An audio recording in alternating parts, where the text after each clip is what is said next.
clôturera tout à l'heure au cours du cocktail qui va avoir lieu pas très loin. On ira d'une manière groupée pour que les uns et les autres ne perdent non pas. Il y a 5 minutes, d'ici le barbecue. Et en même temps, nous verrons comme nous faisons tous les ans cet hommage aux malades et à ceux qui nous ont quittés, qui passaient par le groupe et le même. Ce sera donc du barbecue. Alors, je vais essayer de conclure avec peut-être discours que le discours que je m'étais préparé, puisque vous avez été ici depuis 5 heures de l'après-midi, je crois que c'est assez passionnant aujourd'hui, et qu'en même temps, j'essaie quand même un peu de vous lever. Je voulais vous remercier mon ami Dominique Berti, je n'avais pas vu depuis très longtemps, et lui dire à quel point, pour nous, les défenseurs des enfants, quelqu'un qui compte et qui peut exister. Je sais qu'il y a des réformes qui sont en cours, alors je ne vais pas faire de politique politicienne ici, mais je pense qu'il est quand même absolument indispensable que les parlementaires maintiennent cette institution importante. Et je te remercie d'être venu ici.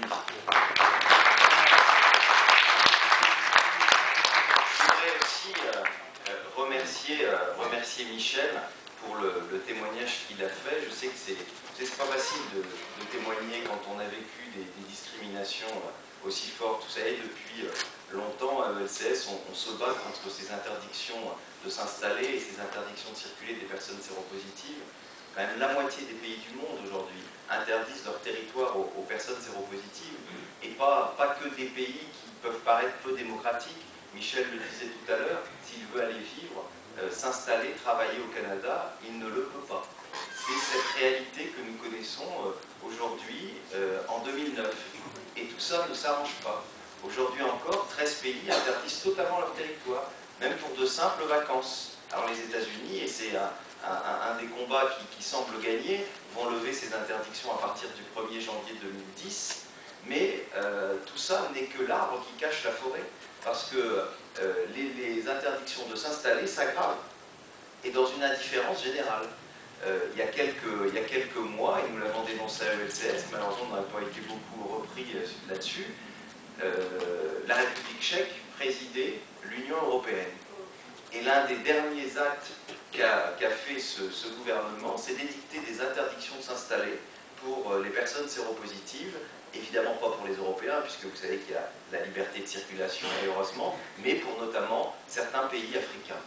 Donc on voit que ce combat, il est toujours devant nous, et c'est pour ça que ce témoignage est important, parce qu'il y a malheureusement beaucoup de gens qui ont vécu ce genre de discrimination, et qui ont beaucoup de mal à en parler. Et on les comprend parce que c'est vraiment injuste. C'est pas contre les malades qu'il faut s'attaquer, mais c'est évidemment contre la maladie. Il n'y a aucune justification, ni de santé publique, ni d'ordre quelconque, ni de raison économique qui justifie cela. Et pourtant, malheureusement, c'est la réalité à 2009. Et il y a eu beaucoup de discussions aussi autour de ça, mais qui pourrait se calquer avec une autre réalité dans le monde, qui est la pénalisation de la séropositivité, parce qu'elle progresse, et aujourd'hui on pourrait faire presque un calque entre les pays qui interdisent leur territoire aux personnes séropositives et les pays qui pénalisent la séropositivité. Et on voit que malheureusement ces combats, il faut les continuer tous les jours. Il faut les continuer, et il faut avoir pour ça, je pense, un peu il faut du courage politique, parce qu'on le voit bien, aujourd'hui cette question n'intéresse plus grand monde. Vous savez, je me bats dans d'autres champs humanitaires ou associatifs, et je vois souvent une très grande mobilisation. Et je suis désespéré de voir que, et on est entre nous, il faut le dire, que la mobilisation autour du sida aujourd'hui n'existe quasiment plus. Mobiliser, et je ne dis pas spécialement pour les élus sont évidemment à l'image de la population, les médias sont à l'image de la population. Aujourd'hui, on fait comme si tout cela était une affaire entendue, alors que Jean-François Delfrécy le répétait tout à l'heure, la situation a jamais été aussi grave, même si on dit que ça s'améliore un peu, mais il y a quand même 33 millions de personnes qui vivent avec le sida, il n'y en a jamais eu autant en France, avec 150 000 personnes, et on fait comme si les choses allaient bien, et puis on n'en parle plus parce qu'évidemment cette maladie est invisible. Alors c'est vrai qu'on a besoin de courage politique, on a besoin de paroles politiques.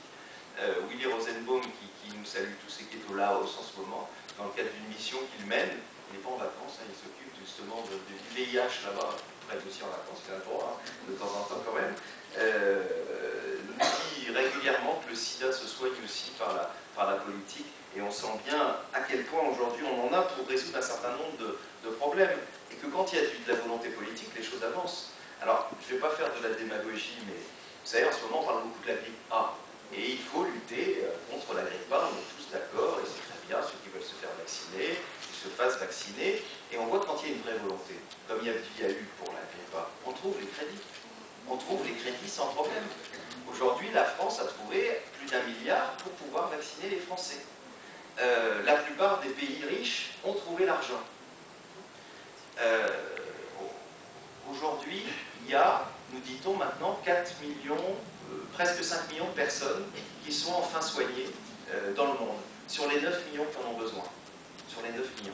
Ça veut dire qu'il y a encore à peu près 4 millions de personnes qui aujourd'hui dans le monde ne sont pas soignées. Et vous savez combien il faut pour ces 4 millions de personnes? Il faut simplement 25 milliards de dollars par an. 25 milliards de dollars par an. Si vous reportez ce chiffre aux 3 000 milliards qu'on a trouvé pour les banques, je dis, il ne faut pas comparer les choses, mais quand même, quand il y a une volonté politique, et on l'a eu pour les banques, on trouve l'argent. Quand il y a une volonté politique pour une question de santé publique, pour la grippe A, on trouve l'argent. On n'arrive pas à trouver ces 25 milliards qui permettraient aujourd'hui à des millions de personnes, de vivre, d'aimer, de travailler, et de faire aussi qu'un certain nombre de pays ne s'effondrent pas, comme c'est quand même toujours le cas dans un certain nombre de pays d'Afrique subsaharienne, comme c'est aussi, et vous le rappeliez, Madame la Présidente tout à l'heure, en Guyane, c'est-à-dire quand même un département français. La Guyane, c'est la France, et en plus un très beau département que je vous conseille de voir. Eh bien, c'est malheureusement cette réalité, et on voit bien que la volonté politique est importante. La Guyane, vous le disiez, et je crois qu'il faut quand même insister, elle est 4 fois plus touchée par le VIH-Sida que la métropole. La Guadeloupe 3 fois plus et la Martinique 2 fois plus. J'étais allé, vous le rappeliez tout à l'heure, avec le Conseil national du sida en Guyane, et j'avais pu me rendre compte à la fois de la situation, et puis j'avais pu aussi me rendre compte des discriminations que j'évoquais tout à l'heure, et que vous évoquiez en évoquant notamment votre ami qui vous apprenait sa séropositivité. C'est quand même terrible d'être en 2009 et d'être obligé, comme on l'est aujourd'hui, de se cacher, de ne pas pouvoir parler de sa maladie, alors qu'on sait que parler de sa maladie, c'est certainement un des moyens de se battre le mieux contre cette maladie. Et j'espère que, voilà, il y a des états généraux en ce moment de l'outre-mer.